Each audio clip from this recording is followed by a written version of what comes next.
money, that which separates the haves from the have-nots. Patience, frugality, sacrifice. Money Laundering 101. Don't do it. Here's my review for Ozark Season 1.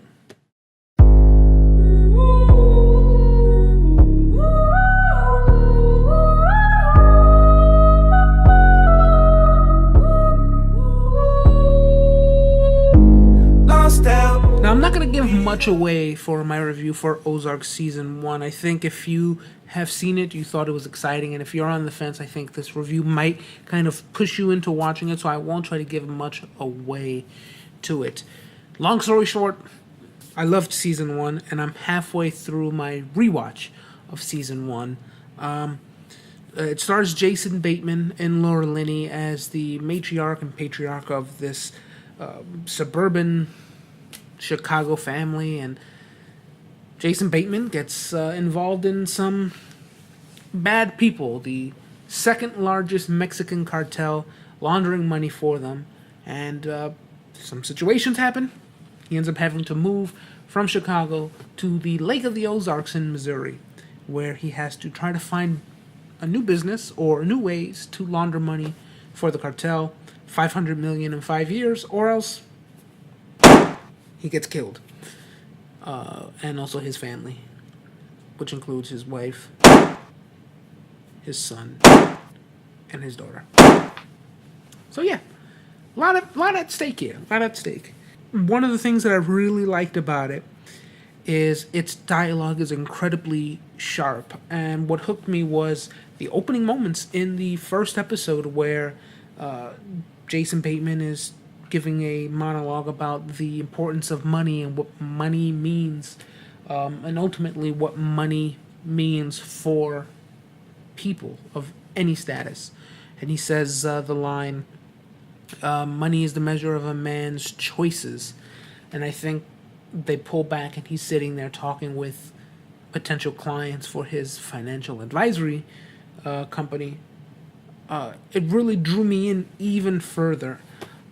There's a lot going on in this season. It's just so well written. The problem that I had with the season, though, is that at some points it feels like a B movie with enough sharpness and enough wit in its dialogue to make it feel like it's an A-list movie. Like there are times where some of the characters could be considered caricatures, mainly the characters of Jacob and Russ. Jacob feels at times almost like the like a cartoony Western hick bad guy who's kind of calm and lets his wife basically do everything. He kind of has a right-hand man, and he is scary. But he's not there to completely be a caricature. I think Russ might be the worst offender. I don't want to give too much away, but if you've seen the season, he kind of feels Russ and the FBI agent whose name has escaped me, Roy. Roy and Russ. There's a lot of names with R's for some reason. Ruth, Russ, Roy. Russ and Roy really do feel like caricatures. Just Russ, if you've seen the season, feels like someone who is some mild spoilers going forward. Feels like a caricature for someone who was closeted, and Roy's the caricature of the mustache twirling, overachieving FBI agent who would stop at nothing to get the person he wants. I kind of felt frustrated with both of their characters, not to the point where I had to put my head in my hands and kind of wish that they would just stop. The only character who managed to do that was Charlotte, who is the angsty 15-year-old teenage girl of Marty Bird, played by Jason Bateman, who is annoying. I think this show is being unfairly, I would say, compared to Breaking Bad. If you thought that Skylar was annoying and she was If she brought the show down from this to this, I think Charlotte will be quite vexing to anybody who's watching.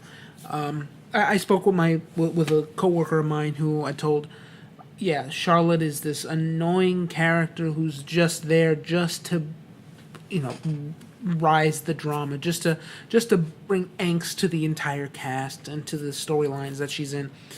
And he's like, yeah, I don't see anything wrong. And I think it was episode 4 or 5, where he came up to me and he says, yeah, I hate her completely. And she does not get any better throughout the rest of the season. There's only 10 episodes, each at an hour long. And episode 10 is an hour and 20 minutes. And it feels like it's going to go in certain places where one storyline is set up and you think it's going to go one way, and it deviates and it takes another a turn that you didn't see coming, and it feels fresh in that way where you can't really telegraph what's going to happen next. And that's what I really liked about it. It is created by Bill Dubuque. Dubuque? Dubuque.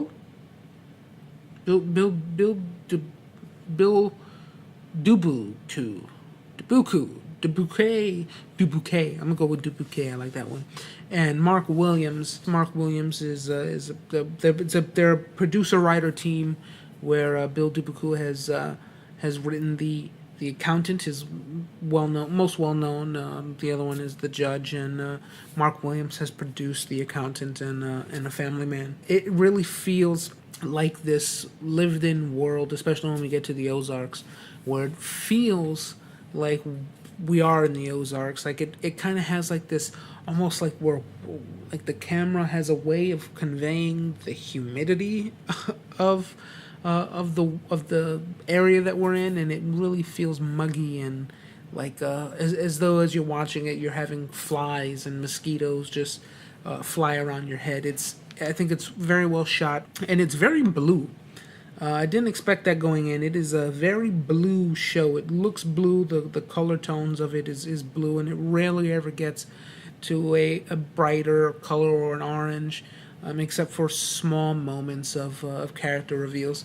I think there is a lot here to enjoy, very little for you to not watch. And I think if you're going to watch it, I think it's kind of hard to root for any specific person, because there are characters on both sides of the law. Well, technically not law, because everyone here is breaking the law. But there are sides to these characters that you want to root for, especially Marty Byrde. You want to root for him, and then you see Ruth, and you're like, yeah, Ruth wants to kill Jason Bateman, but I kind of like her. Let me root for her, too. This character really wants this person to die. I kind of feel bad for them, though, but I kind of want to root for them. Even though you shouldn't be rooting for any of these people. These people are terrible people. Stay away from people like this. But no, I think it's a good show. I don't want to get more into talking about many of the specifics about the show without spoiling it. I think if you go into this as cold as possible, I think you are going to enjoy it. What I will say is there is one scene that I think stands out from the entire series. Jason Bateman teaching his son how to launder money. I think that scene stands out in the entire series, despite some of the things that happen in like episode 8, 9, and 10. That one scene of him putting money into a bag with coins and throwing it into the dryer and explaining to him exactly what goes on when it comes to laundering money, what the IRS says, and what you have to do, what the banks are obligated to do if you deposit a certain amount of money. I think it's very smart in that regard. If it's true, don't know. I honestly don't know, because I am not a money man. I'm not a banker. I'm not a financial advisor. But I think it is witty enough and well written enough for me to kind of overlook that. I think you're going to really, really enjoy the series. Go ahead and watch it. It's on Netflix, for God's sakes.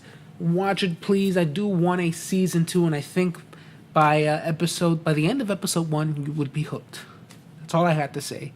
So tell me in the comment section below, what do you think about Ozark Season 1? I loved it.